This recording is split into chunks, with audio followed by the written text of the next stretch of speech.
of worship during the night of the Laylatul Qadr, all his sins will be forgiven. All his sins will be forgiven. As for i'tikaf, before that, how do you sort of revive the night of decree? What are you supposed to do? It's not like a lot of people do, where they turn the lights off and start saying Allah, Allah, or hu. No. You might find this in the Kemba Mosque or Auburn Mosque. This is unacceptable.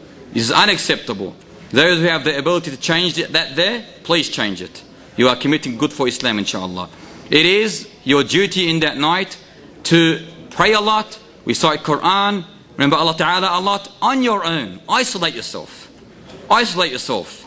And Muhammad Sallallahu in the last 10 nights of Ramadan, he would wake up his whole family, his wives. And what the hadith mentions, Aisha, he would tie the belt, meaning he would tie the belt of worship and increase the worship in the last 10 nights especially. He would tie the belt, as Aisha mentions, and increase the worship. And tightening the belt means he restrains himself. He constricts himself in the last 10 nights, especially to do nothing which is worldly, only Islamically.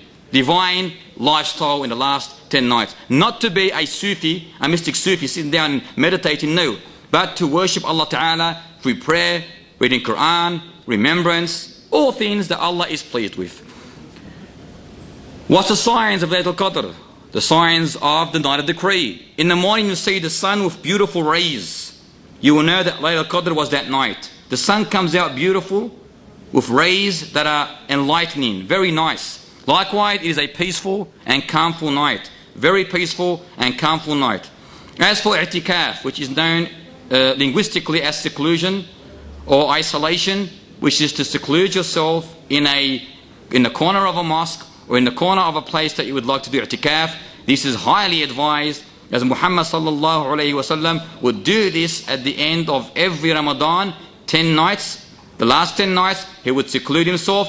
Even the ladies are allowed. Even the ladies, if there is a facility that provides the lady with i'tikaf, it is advised, as Muhammad sallallahu alayhi wasallam and his wives done i'tikaf. If you're able to do it together, it is even allowed. Your wife and yourself. If you can do it together in the same complex, you are allowed, as long as there's no fitna, which is the ladies seeing the men and the men seeing the ladies. And this likewise is advised in the last 10 nights. What are you supposed to do in i'tikaf? Isolate yourself. Do not talk about anything worldly. It's got to be restricted. Absolutely worship, nothing else. Do not talk about merchandise, about trade. Do not go do your shopping and so forth. No. You are allowed to leave the mosque or the place where you're doing i'tikaf for a reason. The reason may be going to the toilet or performing wudu. You may need to go to the doctor if it's urgent.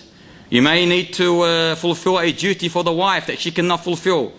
Anything that is a dire need, a necessity that allows you to leave the area where i'tikaf is being performed by you. Now, it's all night and all day for the last 10 nights. You can do it for the last 5 nights. I'tikaf is not restricted to a certain day, but the sunnah is 10 nights. You can do it for 30 nights.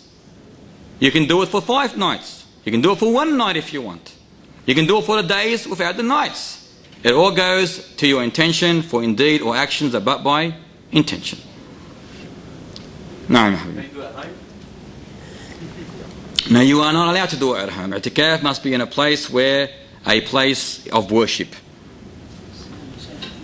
Now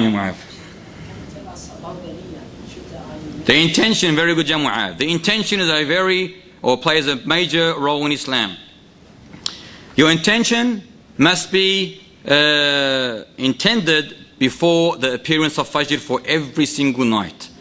In other words, for a obligated fast, you are conditioned, your fast is conditioned that you do the intention. And this must be performed before the appearance of dawn. Now the question here comes, are you allowed to intend for the whole 30 days? In other words, Ramadan, say, is on Sunday. Saturday, are you allowed to intend for the 30 coming days? To say, I intend, you do not utter. Be careful. You do not utter. There's no room for utterance for this intention. You intend only with the heart. Your intention, the place for it is in the heart, not on the tongue. When you intend for the 30 days, are you allowed to intend for 30 days? The stronger opinion is that you are allowed.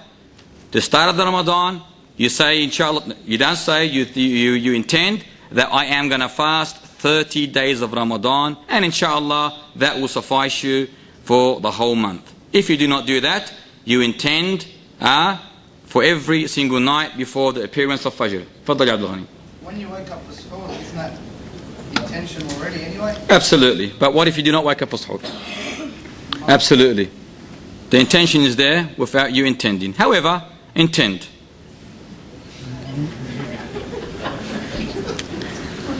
Any more questions? Faddal ya Habibi. Is it haram to break your fast before time?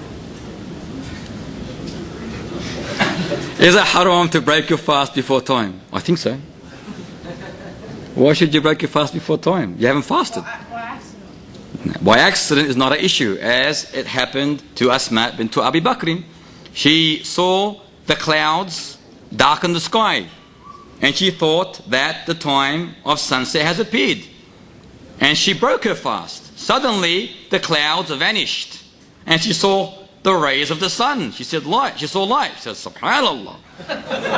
What have I done? So she told Muhammad sallallahu alaihi wasallam of her action.